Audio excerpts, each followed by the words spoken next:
Everybody, and welcome to this week's CineFix Now Roundtable. The universe has conspired against us once again, and we're stuck here in the green screen stage. Yeah, we're not round or at a table. No. It's just sort of a half-assed semicircle and some stools. We're stool arcing. We're not even putting anything on the green screen. No, it's just gonna... there's never anything on the green screen. No. This week we wanted to talk about something that we've kind of touched on a little bit in some of the other roundtables that we've done, but I wanted to dedicate a full, complete conversation to it. And it's, why can't we get no action stars around here no more? Where they at? Where are all the action stars? Obviously, in theaters now, there's comic book movies. Yes. Oh, plenty. Outside of the comic book movies, we've got old guy action, including the Expendables, including the Liam Neesons. Which is well established. I would for say many it's years they've almost done that. Liam Neeson's entire oeuvre at this point. Yeah. Yeah. Nobody remembers Schindler's List anymore. And then let's not forget about Darkman. You mean taken by Darkman. Nazis? That's going to be awful when they go back and retitle Schindler's List Taken by Nazis. So outside of the Liam Neesons, then you've got the Fast and the Furious movies. Yes. Well, occasionally you get The Raid. Yeah, exactly. Which is an import. And that's pretty much it. To me, like, when you say action movie, I think of sort of the classic 80s, like, high body count, guy who doesn't speak English very well, shoot him up Sure. kind of thing. So when we talk about where are all the action stars now, we're sort of like where do we go to find them, I guess, because of the nature of what's in cinemas right now. Like, yeah, it's just the roles. What are we gonna do? It's just the roles. We did have these action stars. We did have these guys like Arnold, who was a bodybuilder, who was famous and became an actor, or Van Damme, who was this guy who sort of started with Bloodsport and became famous, and these iconic guys. He started as a background dancer. Yeah, exactly. Breaking, totally, it's totally. Van Damme and Breakin' 2 was. But it's no longer celebrities. It's now these characters. Right. It's like Chris Hemsworth is not bigger than Thor. Chris Evans is now Captain America, and even like. There was that weird changeover where like they had skinny little Tobey Maguire who had to get jacked to be Spider-Man. Right. He had to become the old school action hero all of a sudden. I still feel like that's not becoming a classic action star. I mean, doing an action movie does not an action star make. Right. And I think, if Marky Mark does Transformers, I still don't think of Marky Mark, and I still call him Marky Mark. His name is Mark Wahlberg. Understood. I really need to move on from the 90s. So are the Funky Bunch I'm waiting for the Funky Bunch. Yeah, like you had a Funky Bunch of Transformers.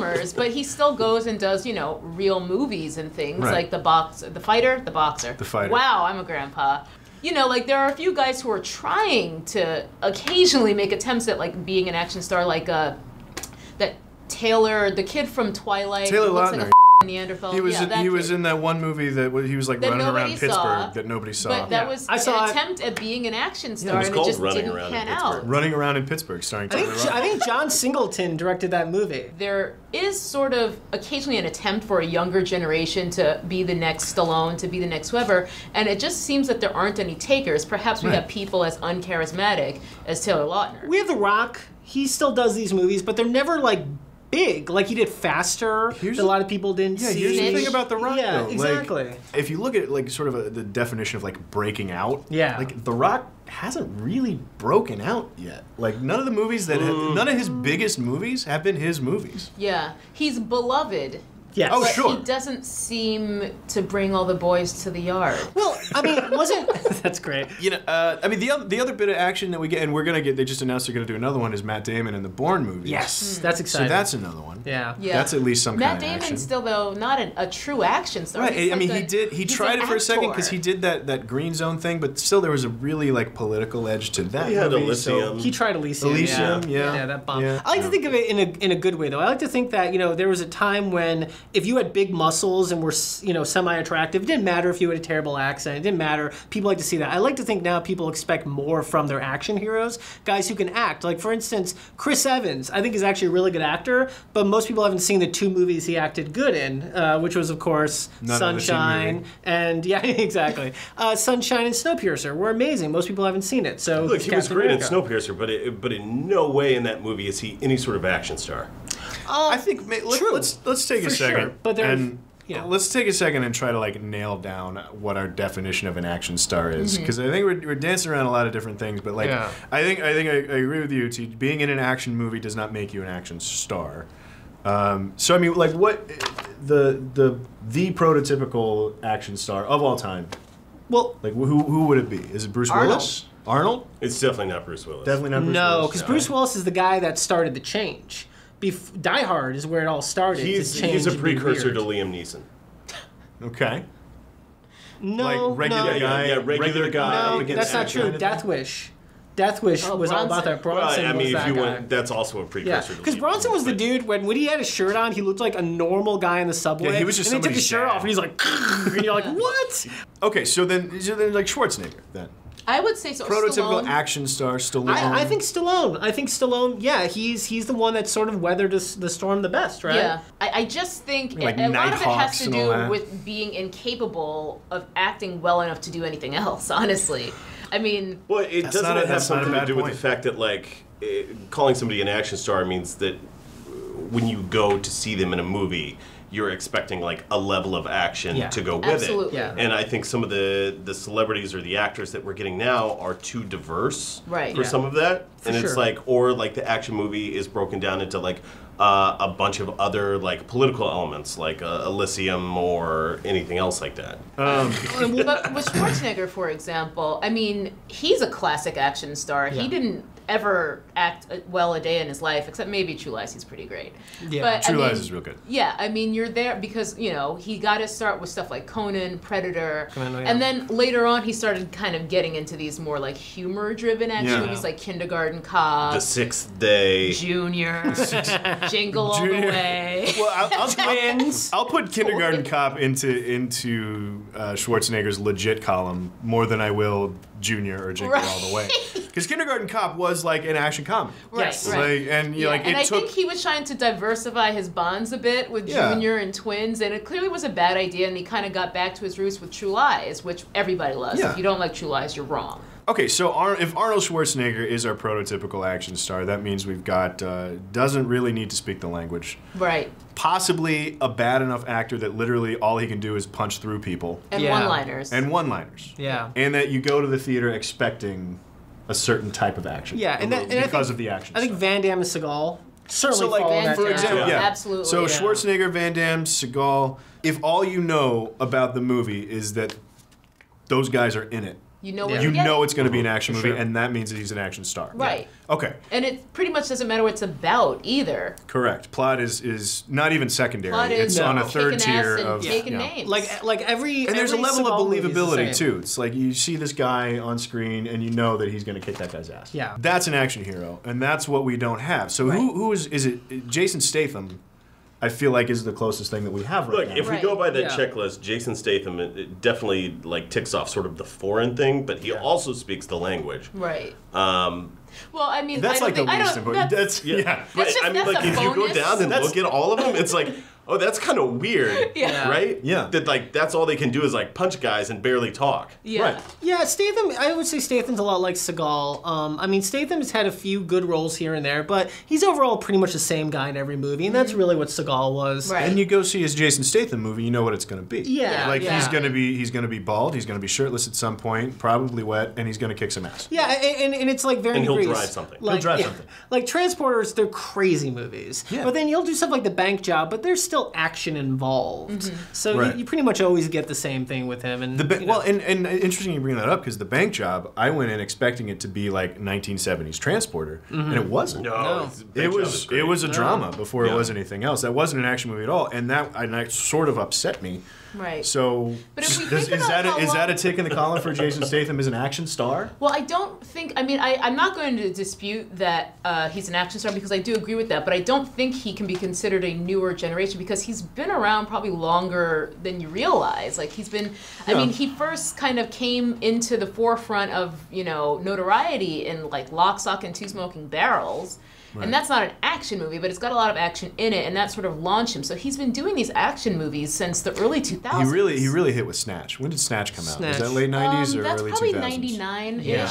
It was there. The Transporters what made him a star, but he was definitely. But he was even in The One That Jet Li movie. Actually, the best thing ever, if you can find special features from The One, Jason Statham he's doing an interview, and they're like, who's this guy? But anyway, I'll put him on. And he's talking about working with Jet Li and how like he really wants to learn martial arts and how cool it seems. And you're just like, it blows your mind, because I'm like, you're Jason Statham. You kick people all the time. You look like a martial artist. What's happening? And it's like this weird sort of, before Norma Jean became Marilyn Monroe. Super bizarre. Love it. But generationally, I feel like, he is in The Expendables. I feel like he fits into sort of like the tail end of that OG generation of action stars. So in terms of new guys, we don't have any. All the new guys are action stars by virtue of playing these comic book roles. Right. And by the way, like once Liam Hemsworth or whoever ages out, they're just gonna put another guy in to play Thor or whoever. I think Chris Hemsworth plays Thor. Yeah. Whatever, I don't care. I think there's one thing to remember. There is one guy that also changed everything a lot, and that's Keanu Reeves. Because when we got Keanu Reeves, we got the model action star. And so you got Keanu Reeves, you have Mila Jovovich. Keanu Reeves, Bill and Ted's obviously brought us Keanu Reeves. Yes. Or Parenthood, depending on how but it was 94 when Speed came out. So he goes way back too. Sure. Point Break. That was the movie. Point Break made his career, and then they didn't want him for Speed. He had to prove that he had to get a short haircut, he had to get a little more muscular. Yeah, he did that right after Johnny Mnemonic. And he had to gain a bunch of muscle mass for that. Was it really? Was that? I remember Johnny Mnemonic was after Speed. I think in shooting order. Ah, gotcha. Yeah, because I remember reading that, how he had to get really ripped really fast, sort of like Bale after The Machinist or whatever it was. Right. And that so here's another thing that is it that the audiences want more emotion and more character arc more than they want body count? Is that a true thing that's happening? Not for me. But I think these Expendables movies and stuff like that, where it's like the guys we grew up, those are for people at least our age and older, like people younger than us, and in fact nobody gave a shit about Expendables 3 because no one went. Yeah. Right. So I don't know. I don't know if the younger audiences, just because they haven't grown up with that, they don't crave it, and therefore they're not making it anymore. No, you know what happened with Expendables 3 is Expendables 1 and 2 had that Sharknado thing about it, where it's so crazy. You're like, I gotta see it. And then by the third one, you're realizing it's like the Jersey Shore. You're pumping money into this idiotic thing, and it's not funny anymore. Yeah, and you realize you're actually you're supplying this sort of mediocrity. None of us are better off. And then you're like, this, You're like, if I go to this, I'm part of the problem. Yeah. Can I say one thing I think is really amazing? And you look back at Bruce Willis's career, he's the only guy who never got jacked. Yeah. He never cared about that. He just stayed like a normal dude. He was always that everyman. I mean, look at The Last Boy Scout and movies like that where he's just he was like, I'm a drunk, I smoke constantly, and I don't care that I kill people. And I don't care that I'm in this movie. And that was, but then he turned around and did Hudson Hawk. Yep. Or the Look Who's Talking. I personally love. Oh God. Go back and watch Hudson Hawk. Will you play Nintendo with me? Yeah. Sort of going back to the we need more emotional arcs and stuff in our characters. If you look what happened to Bond, through Daniel Craig, James Bond now has this continuous story from Casino Royale through Quantum of Solace, and it's going to continue, past Skyfall into these next two, where there's an emotional core to the hero, and that's James Bond. Yeah, that's the most one-liningest, just boozing, shooting, smoking, using women character of all time. I was going to say but okay. Sure. Which would have been correct, by the way. Which also would have been correct. Especially with Sean Connery. I'll accept both answers. My point is, if even James Bond, now we have to sort of peel back layers off of James Bond's character to see what makes him tick. Are we ever going to get mindless action ever again? The pendulum will probably swing back the other way at some point. But right now I think you're right. We expect to be like, these guys are human too. Right. James Bond is he also is a person. He's a scared little boy on the inside too, just like the rest of us. So then we get character actors, or not character, but actors. Yeah. Like a guy like Matt Damon becomes Jason Bourne because we need that level, and so we don't have action stars. We have guys are playing characters who are involved in action. Right. Look at Hugh Jackman. Hugh Jackman could probably have a big action career, but he does Wolverine, and then he does other stuff. He does Prisoner. He does but he does like Prisoners. He does Australia. He does movies that are not big action roles because he's got that already. He's got Wolverine, and I think that's a good display of the fact that a lot of these guys they want to have varied careers. They don't want to be Chuck Norris. They want to be this guy who sort of that's all he can do. And it's funny too because I think we'd be remiss and probably people would be pissed in the comments if we don't mention the fact that female action stars are now a much bigger deal. You have, of course, Jennifer Lawrence is now the star of one of the biggest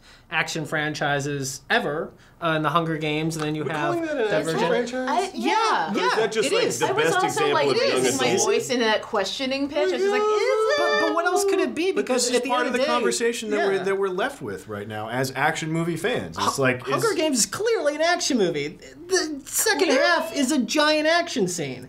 It's them killing one another and being chased by one another. What else could it be? We don't like to think of it because it's a YA novel and there's like these post-apocalyptic elements and Look, Orwellian I'm fine with stuff. her not being able to choose between two perfectly acceptable and attractive boys, one who likes to bake bread and the other who's very good at hunting. But I just don't consider that an action movie. It honestly never level. crossed my mind that might be considered an action movie. It's totally an action movie. And look at the poster of each one. She's about to shoot you with a bow and arrow. They're completely action movies. And Twilight made that problem, by the way. If you read the books of Hunger Games, the last thing on her mind is hooking up with any guy. Oh, she's only that is about horseshit. No, dude, read the book. I've read the book. I've read the first two and the third one, which was obviously crapped out. So I'm going to call that less than a book and more like a novella. So I haven't read the third book. I read the first two books. Oh, so you haven't read the third one? I haven't read the third one. Oh, so I have the moral high ground here? I don't know. Does the third one become all of a sudden No, the like third a big one is terrible. Yeah, okay, it's I awful. know that. There's like these weird garbage dogs with like faces of the other competitors. The first one, is really not at all about. She doesn't like any guy. She doesn't want to be married. She doesn't want a boyfriend. She doesn't want to get pregnant. Oh, it's so hard. But there's two perfectly acceptable mates, and she just doesn't want it. You're applying Twilight crap to Hunger Games. It's there. Hunger Games is way more hard. No, that's you applying that, dude. If you the whole thing. I don't want to talk anymore about young adult books because this is exactly the problem that we as action fans are having right now. Is it devolves into a debate about who gives a shit about Katniss Everdeen. Like that's where we got in our discussion about action stars. Like awesome, you're absolutely right to bring up female action stars because ScarJo doing an outstanding job. Lucy, but it did well enough. Yeah, Lucy was a runny dump. I don't even want to talk about the movie anymore. But then you've got you had Haywire a couple years back with Gina. But that actually Gina brings Carano. me to my next point because she is, I guess, a truer action star than you can say ScarJo is because she still does regular movies, as is Jennifer Lawrence. I mean, she's gotten a couple Oscar nominations, and they certainly weren't for the Hunger Games. So much like the men we've been discussing, they're still having these more balanced careers where it's just like, hey, I'm not just an action star. I'm an actor. And as I brought up, Mila Jovovich is the one that's made the most money, probably being an action star, aside from Jennifer Lawrence with that whole Hunger Games thing we did. Beckinsale for sure with Underworld, Underworld. And also, I mean, one of the girls who helped start it was Angelina Jolie. She was Lara Croft. First Tomb Raider did very well. Second one, not so much. And she was in Salt, which, whatever. But well, I mean, go back to Sigourney Weaver, and I would argue Aliens, not Alien, because Alien wasn't an action movie, but Aliens was. Yeah. And I guess this is probably a good place to. We talk about people like having balanced careers, and I don't want to begrudge that. I don't want to begrudge anybody for having. Doing the action star and then going to do their Oscar bait role. Mm-hmm. Like, that's fine. But what we're missing is that type of movie. We're missing Demolition Man. And we're missing... I know how we feel about it, but is that necessarily a bad thing in the grand scheme of movies? Like, is it bad that we have these sort of empty, all about the ultra-violence and nothing else movies? I mean, I love that shit, I'm not going to lie, but it's not necessarily bad for movies if we have character in our action movies, and we have these actors with more varied careers. And especially because so many superhero movies, as much as I love them, are very much the same. I mean, when you look at the villain in Guardians compared to the villain in Thor: Dark World, he's basically the same guy. Right. And so many of the characters are so similar. An ancient race. I have this big weapon. Yeah. I'm angry. I'm going to annihilate the universe. I don't know why. I'm evil. Honestly, in Guardians, it reminded me so much of like the jocks in Revenge of the Nerds. Yeah, I think. You have everything going for you, but those f***ing nerds, man. You Guardians. Yep. I totally agree. But I think that's also interesting you mentioned that because Chris Pratt is sort of this weird sort of Harrison Ford thing going on where, you know, he's this comedian guy and all of a sudden he's jacked and all of a sudden he's the star of Guardians of the Galaxy, he's the star of the Jurassic Park franchise, you know, and I swear if he's not Indiana Jones in the next 5 or 6 years, I'm going to be very surprised. not necessarily disappointed. Really you heard it here first, folks. Well, look, I mean, Disney bought it. They own all the Lucas stuff, and what else are they going to? They're going to not reboot Indiana Jones? I think really? The only problem with that is Star-Lord is very much like Indiana Jones. No, that's exactly why it's got to be Chris Pratt. Sequence, especially, it's exactly Indiana Jones. It might be a little too on the nose. Like when everyone thought Bryan Cranston was going to be Lex Luthor because he's played a famous bald guy. villain. Yeah, I think you got to have him. Because I mean, Raiders of the Lost Ark you couldn't make today. Like you meet the heroine of the film for the first time in a drinking contest in a bar in Tibet. Like if you try to make Raiders right now, some studio exec would be like, well, I mean, can't she be teaching orphans how to dance or something? Like, what if she's a ballerina? None of that. You watch and you're like, how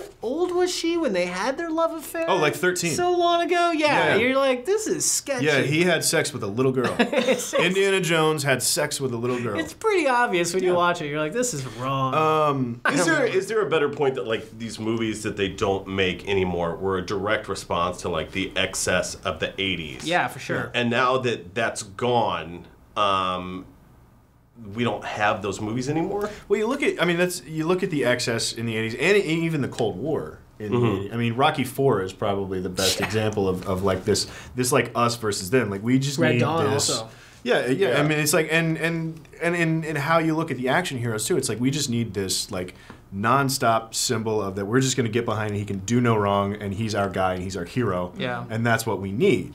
Well, is there also something else that, like, we're sitting on the cusp of that violence with the Cold War, and it's like, these were movies just like, all right, let's get it all out. We're just going to shoot a whole bunch of bullets, and then we'll go back to, like, sitting and just, like, worrying that all our kids are going to be vaporized. If you go back a generation prior to that, in the late 60s, early 70s, there's so much, like, social movement going on, and you get guys like Charles Bronson, who, you know, in Death Wish is just like, some bad shit's happening to me, and you know what, I'm going to make it right. Yeah. And I don't give a shit about the rules. And that was our action hero in the 60s and 70s. And probably, you know, McQueen... I've seen the argument that Bullet was really the first action movie ever. Great movie. Because outside of war movies or westerns, like in the modern sense of an action movie, I Bullet was probably the first one. Well, I think it was the first like cop on the edge movie. Yeah. Like you're gone too far, absolutely. Bullet. He was literally the first cop that played by his own rules. Yeah. And then they've all played by their own rules. Do. Yeah. You go back to McQueen, who's just this. You know, super cool. He was an American muscle car. Then Eastwood comes along, you know, doing the Man with No Name and this like mysterious like go to hell punk. You know, he was the action hero for America who was tired of those damn hippies. He was the boomer action hero. You know, yeah, he was exactly. He was the baby boomer action hero.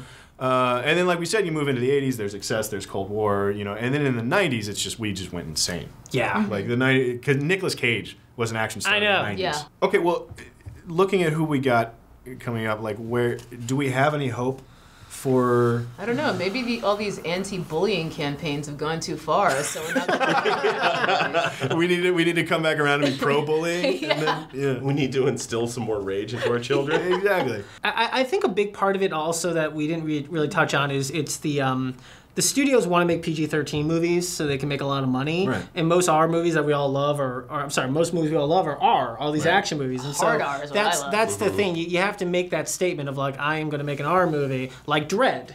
Yeah. Or even The Matrix. I mean, that was a huge movie that was R, but I think until we go back into feeling comfortable making R movies and not necessarily making $1 billion every time you make a movie, I think that's the change that has to happen. So you're saying in some regards that it's because of economics. Yeah, very much. Because it's all our tentpole world, But right? here's a chicken or the egg kind of thing for you. Like, are we ever going to get to a point where an R-rated movie can make money without a personality like Schwarzenegger to drive that type of movie? Well, R-rated movies do make money. It just seems like every time it happens, you're like, wow, an R-rated movie made money. It's got to be like, Neighbors for an R-rated movie to make money. Yeah. You know, it's got to be like a $25 million niche, exactly, of budget. Like comedy. I think it'll finally happen where we get these guys like Tom Hardy or even Chris Evans or any of these like guys who actually I think are decent actors. When they finally be able to do an R movie that's badass, then I think they'll start making money. They're never going to make more money than like Guardians of the Galaxy because kids can't go see it. Yeah. But I think the pendulum's going to swing the other way. I think at some point like. Especially as our generation gets older, we're not going to want to see movies made for 13-year-old boys all the time. My parents didn't. I remember there was never a point where my parents did not take me to R movies. Yeah. I'm trying to figure out. It's like, what R movie do I enjoy that I would like try to like sneak my kid into? No, there were plenty of things where it was inappropriate. And it's like my dad RoboCop, just did just gets like turned into meat. That's not something that I should show my child. You should absolutely show your child. And just like Darkman and things like that. And it's just not. My dad just didn't. He was just fresh out of to give. He just brought me to any movie because he wanted to see it. He's just like, well, I mean, I have to watch you, so now you're seeing this. And my old man would rent action movies, and I mean, it would be like, you know, Stone Cold with Brian Bosworth. That was a thing that was allowed to happen at the time. Love that. That's why I love them, because I literally grew up watching them. There's no point in my life where I don't remember being able to watch any like R-rated action movie. And that movie is just bikers blowing shit up and tits. Yep. That's all that movie is. Yeah, my mom took me to go see Die Hard 2, Die Harder in the theater. Yeah. And we used to go to. I remember going to see Under Siege in the theater too, and like going like we would take bets before we went in there, like how many people is Seagal going to kill in this one? Yeah. You know. The only Die Hard I maybe that's kind of f***ed up. Like I don't know. The people getting blown away by shotguns and turned into meat, like Officer Murphy getting killed in the first RoboCop. It was a very formative scene. But I think these movies are... As a young man. I think these movies are important because I think we could all sit here and if we were like, let's talk about Forrest Gump, we'd have a 5-minute conversation about Forrest Gump, done. Let's talk about RoboCop, we'd have a 40-minute conversation about RoboCop because RoboCop is the shit. RoboCop is the most badass, crazy motherfucking American movie ever made. Yeah. And it was made by a Dutchman. And it was made by a Dutchman, exactly. Right. And that dude is crazy as too, but it's like the quintessential American movie. That's what he was trying to make, was the American Jesus movie. And I think like that's important. There's something about that I think is good for us. I do think that you're probably right in that there are stories that aren't being told because we don't have. I don't know. It's just something that's not out there anymore. Yeah, maybe we need more foreigners because Verhoeven as a director and then all the actors we were discussing earlier, it's like come full circle. It goes back to this idea that like apparently we need our violence imported. We need the muscles from Brussels again. Well, it's crazy. It's all on TV now, isn't it? It's The Walking Dead. It's Spartacus. Yeah. It's well, all true. Even looking TV. at 24, like I was like, oh, there's stuff in there that makes me uncomfortable as an adult. Right. Or even like Game of Boardwalk Thrones Empire. Too. I was watching that. It's just like, Boardwalk Empire's pretty gnarly. Because you're so not used to seeing it anymore. You're like clutching your pearls at home. Well, I remember Tarnation. I saw the first episode of Penny Dreadful, and they walk into this room, and there's like a pile of dead babies. I was like, what the f*** am I watching? Because that's what I haven't seen that in a theater in like 20 years. We don't have any action movies anymore, but we do have pay cable. Well, look, guys, I don't know if we decided anything or not. Did we? So it seems like there's some changes in the decade that might have something to do with it. Culturally, we're in a different spot. Economics has something to do with it. And roles, I think roles are bigger than actors now. Yes. I think Thor, Iron Man, Batman. That's a more eloquent way of saying what I was yeah. trying to get That's to. why everything is all franchised. Yeah. Mm-hmm. That's why you can't just make another spy movie with Jeremy Renner. You have to make it a Bourne movie of some kind. Exactly. Spider-Man is just like James Bond. Yep. You know, the role will continue. Who plays it will change. Evergreen, yeah, totally. And now we're getting Mad Max. I'm really curious to see Mad Max. I think that's going to be pretty bad. I hope that is the most bonkers movie of the decade. It looks like it, doesn't it? Because everything's so formulaic now. Yeah. In the meantime, I'm just going to go watch Last Action Hero again. Yeah.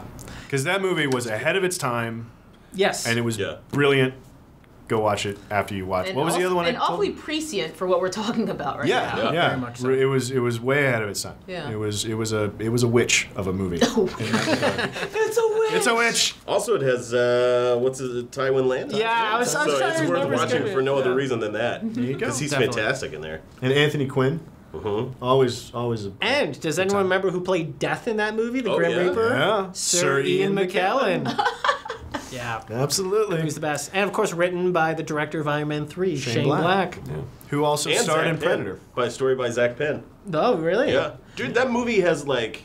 Just like a list of like credentials. The pedigree. You know rolling out the door. It's weird when you realize people had a huge impact on your life, but you didn't realize as a kid. Like Shane Black in 1 year wrote Monster Squad and Lethal Weapon, which were two of my favorite movies as a little kid. Monster Squad was that was one of those movies, and I was like, this dude is like half my childhood. He also played the nerd in Predator. In Predator. He was Hawkins, which is probably my favorite movie as a kid. Yeah, he was the guy who told all the jokes. Yep. I saw Predator way too young. Jeez, you got a big Yeah. She said, why'd you say it twice? I said I didn't.